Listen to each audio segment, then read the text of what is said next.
Conference के बाद, इस क्राउड फंडिंग की अपील के बाद क्या कहा, आपको बता रहे हैं, जल्दी से जानकारी आपके सामने रख रहे हैं, क्योंकि आपकी क्राउड फंडिंग पर अब बीजेपी प्रश्न पूछ रही है और एक बार फिर आपके घोटालों का जिक्र करती दिखाई दे रही है। जनता को गुमराह करने का आरोप लगाया है भारतीय जनता पार्टी ने, कहा है कि क्राउड इनको फंडिंग करे, प्रश्न पूछा है कि क्राउड इनको फंडिंग करें और ये लिकर फंडिंग करें। शराब घोटाले का जिक्र यहां बीजेपी की तरफ से किया गया है। बीजेपी ने आपकी जो 10 गारंटीज थी उनका भी जिक्र करके प्रश्न पूछा है कि आखिर वो गारंटीज पूरी क्यों नहीं की गई हैं, और जब गारंटीज पूरी नहीं की गई हैं तो कैसे फिर से क्राउड फंडिंग की बात हो रही है। इन तमाम प्रश्नों को एक बार फिर अब आम आदमी पार्टी पर एक तरह से डाल दिया गया है और आपके लिए अब ये मुसीबत खड़ी कर रहा है। सुनिए क्या कहना है बीजेपी के वरिष्ठ नेता का।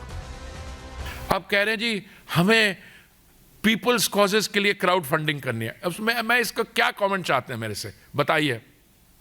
It's laughable, we are tied to a value system. अब ये क्राउड फंडिंग करें या क्या करें, लिकर फंडिंग करें, अरे मेरे भाई कुछ कोई इंसानियत नाम की कोई चीज होती है? अभी तक भ्रष्टाचार का मुद्दा कहीं ना कहीं परेशानी बढ़ाया हुआ था आम आदमी पार्टी की, पूर्वांचल का मुद्दा आ गया, इस बीच कैग की रिपोर्ट यहां सामने आ गई, अब एक और नया मुद्दा मुसीबत खड़ी कर रहा है आम आदमी पार्टी के लिए। झुग्गी वर्सेस मकान की चर्चा कहीं सरदर्द तो नहीं बनने वाली इस चुनाव में? रिपोर्ट के जरिए आपको समझा रहे हैं।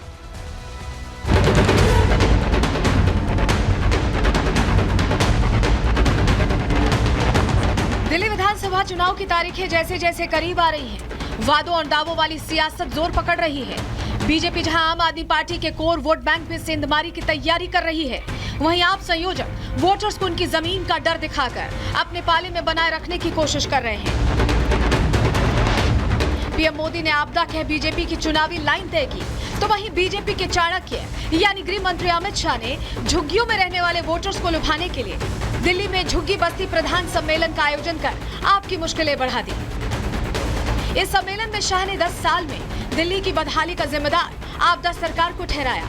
साथ ही झुग्गी बस्तियों के मुद्दे को घोषणा पत्र में शामिल करने का वादा कर तुरुप का इक्का चल दिया है।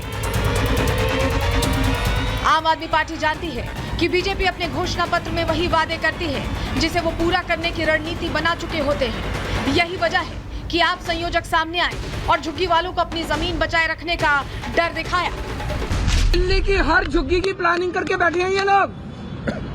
5 साल तो छोड़ो, 1 साल के अंदर दिल्ली की सारी झुग्गियां ना तोड़ दें तो।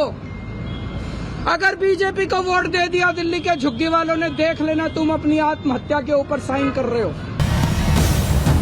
अरविंद केजरीवाल का ये डर लाजमी है, क्योंकि चुनाव की तारीखों के ऐलान से पहले ही पीएम मोदी ने गरीब परिवारों को पक्के मकान की चाबियां थमाई थी, लेकिन आम आदमी पार्टी बार बार झुग्गियों को उजाड़ने का दावा कर रही है। प्रधानमंत्री जी ने 1645 ऐसे जो झुग्गी बस्ती के लोग थे उनको मकान की चाबी दी। मेरे पिताजी भी हमारे दिल्ली के सीएम रहे, कभी उन्होंने एक भी झुग्गी नहीं तोड़ी। कल मैं देख रहा था संजय सिंह जी कोई ऐसा लिस्ट बता रहे थे, यहाँ झुग्गी तोड़ी, यहाँ झुग्गी तोड़ी, मगर वो सारी वो झुग्गियाँ हैं जिनको मकान की चाबी दे दी गई है। जो वो मकान की चाबी, जैसे अशोक विहार में मकान की चाबी दी है 1645 लोगों को, तो वो जो जिस जगह पे नरक की ज़िंदगी जी रहे थे तो उनको चाबी देने के बाद में हटाया गया। उनकी झुग्गियाँ जो हटाई वो पहले उनको मकान की चाबी दी अशोक विहार में, उसके बाद हटाया। तो वो ऐसी ऐसी झुग्गियों का नाम ले रहे हैं, तो अपना मानसिक जो उनका संतुलन है वो पूरा खो चुके हैं। ये लोग बुलडोजर पार्टी है, गरीब को उजाड़ने वाली पार्टी है। इन्होंने दिल्ली में झुग्गियों को उजाड़ने का पाप किया है। वो तो 15 अगस्त 2022 तक बोले थे कि सबको पक्का मकान दे देंगे, क्या हुआ उसका? बीजेपी पहले से ही भ्रष्टाचार और पूर्वांचल सम्मान जैसे मुद्दों को लेकर आम आदमी पार्टी पर हमलावर है। ऐसे में अब झुग्गी वर्सेस मकान का मुद्दा आपकी परेशानी बढ़ाने वाला है। ऐसे में सीएम आतिशी ने ईमानदार छवि का हवाला देते हुए चंदे वाला दांव चला है, लेकिन बीजेपी इसे जनता का ध्यान भटकाने का सियासी स्टंट बता रही है। दिल है कि मानता नहीं।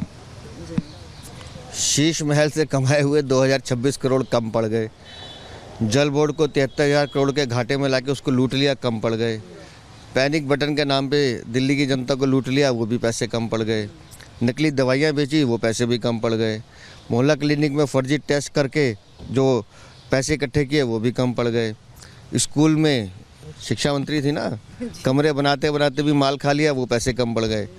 हर चीज़ में घोटाला किया, दिल्ली को लूट लिया, अभी भी पैसे कम बढ़ गए।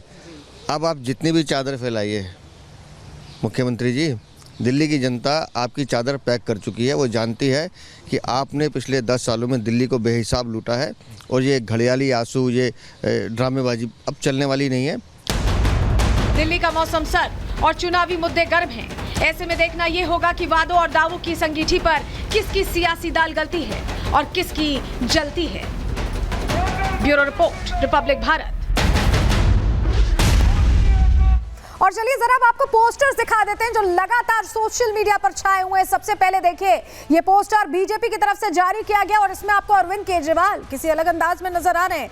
ये तस्वीर अपने आप में आपदा इसे बताया गया है, सिर्फ एक आपदा की टोली है। ये पोस्टर आप देख रहे हैं, फिल्मी अंदाज में पोस्टर्स जारी किए जा रहे हैं और इसमें स्टार कर रहे हैं अरविंद केजरीवाल। ये तस्वीर आप देख रहे हैं बीजेपी के पोस्टर की। और चलिए जरा आम आदमी पार्टी के पोस्टर के बाद आपको जरा तस्वीर दिखा देते हैं कैसे आपने अब पलटवार किया। ये तस्वीर देखिए, यहाँ गृह मंत्री का पोस्टर है और ये कांग्रेस के चेहरे हैं और इसमें लिखा गया है कि कांग्रेस बनी बीजेपी का मोहरा, बीजेपी पर हार का संकट गहरा। ये दूसरी तस्वीर जारी की गई है। तो पोस्टर पर पोस्टर यहां जारी किए जा रहे हैं। तो आप ये पोस्टर देखकर समझ गए होंगे कि इस बार दिल्ली की जो सियासी लड़ाई है टू वे फ्रंट पर चल रही है, दो मोर्चों पर लड़ी जा रही है। पहले तो सियासी तीर चल रहे हैं, जुबानी वार चल रहे हैं और दूसरी लड़ाई चल रही है सोशल मीडिया पर। सोशल मीडिया पर इतनी जोर आजमाइश क्यों? पहले जानकारी आपको देते हैं, फिर बताएंगे कि क्यों इतनी जोर आजमाइश हो रही है। समझिए, दिल्ली की सियासी लड़ाई दो मोर्चों पर जारी है। ये पोस्टर्स आप देख रहे हैं, ये पोस्टर धड़ाधड़ जारी किए जा रहे हैं। नेता ग्राउंड पर बयानबाजी कर रहे हैं और सोशल मीडिया पर ये पोस्टर्स छा रहे हैं। इंटरनेट पर ये एक्टिव पोस्टर्स दिखाई दे रहे हैं क्योंकि दोनों ही पार्टीज की सोशल मीडिया टीम लगातार पोस्टर्स जारी कर रही है। बीजेपी और आम आदमी पार्टी दोनों तरफ से पोस्टर वॉर चल रही है और यहाँ फिल्मी पोस्टर जहां स्टार बनाया जा रहा है सियासी चेहरों को। सोशल मीडिया पोस्ट कर ये लगातार हमले एक दूसरे पर कर रहे हैं, मुद्दे भी उठा रहे हैं, प्रश्न भी पूछ रहे हैं, लेकिन फिल्मी अंदाज में पोस्टर से वोटर को लुभाने की कोशिश जारी है। और ये पोस्टर्स ट्रेंड भी बहुत कर रहे हैं। फिल्मी थीम पर, खासतौर पर देखिए आप, फिल्मी थीम पर ये पोस्टर्स बनाए जा रहे हैं और लगातार वायरल भी हो रहे हैं। कैंपेन सॉन्ग भी जारी किए जा चुके हैं जो बता रहे हैं कि मुद्दों के साथ सोशल मीडिया पर भी एक अलग फाइट यहां चल रही है, दिखाई दे रही है। तो आप समझिए, चर्चा खूब है और ये चर्चा अपने आप में आगे जा रही है। कैसे? इन पोस्टर्स के जरिए। चलिए अब जल्दी से आपके सामने ये भी जानकारी रखते हैं, आपको बताते हैं कि ये सोशल मीडिया पर इतना ध्यान क्यों है। क्योंकि अब एक और तरीका है, सिर्फ पोस्टर से नहीं, इन्फ्लुएंसर्स से भी ये कहा जा रहा है कि उनके लिए वोट अपील करें। कैसे? चलिए जानकारी जल्दी से आपके सामने रख रहे हैं।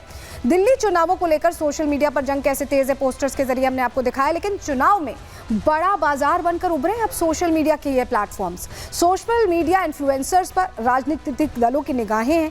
इन्फ्लुएंसर्स को प्रचार के लिए बाकायदा इस्तेमाल में लिया जा रहा है।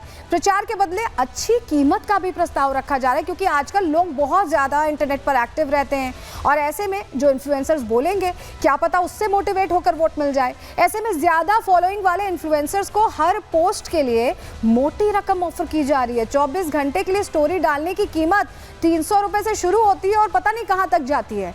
यूट्यूब, ब्लॉग, इंस्टा रील्स के लिए 5 से 10 हज़ार रुपए तक दिए जा रहे हैं। तो ऐसे में आप जो इंटरनेट सर्फिंग करते हैं, वो इंटरनेट सर्फिंग पर भी नजर है इन सियासी पार्टियों की और वो मिजाज समझते हुए सोशल मीडिया प्लेटफॉर्म्स का भी जमकर इस्तेमाल कर रहे हैं। लेकिन क्यों ये सोशल मीडिया प्लेटफॉर्म्स का इस्तेमाल किया जा रहा है? क्योंकि ये विदेशों में भी हिट रहा है और अब दिल्ली में इस पर एक तरह से ट्राई किया जा रहा है। ये हावी दिखाई दे रहा है चुनावी कैंपेन्स में। कैसे? चलिए जानकारी जल्दी से आपके सामने रखते हैं। दरअसल हर चुनाव में सोशल मीडिया बहुत प्रभावी रहा है क्योंकि अब हर किसी के हाथ में डिजिटल फोन्स है, 5G 4G नेटवर्क सब तक है और ऐसे में हर पार्टी के पास अलग अलग सोशल मीडिया डेडिकेटेड टीम्स होती हैं जो ये पूरा कंटेंट तैयार करती हैं। सोशल मीडिया के जरिए वोटर्स तक इनकी पहुंच हो और गहरी पहुंच हो, इसकी कोशिश होती है।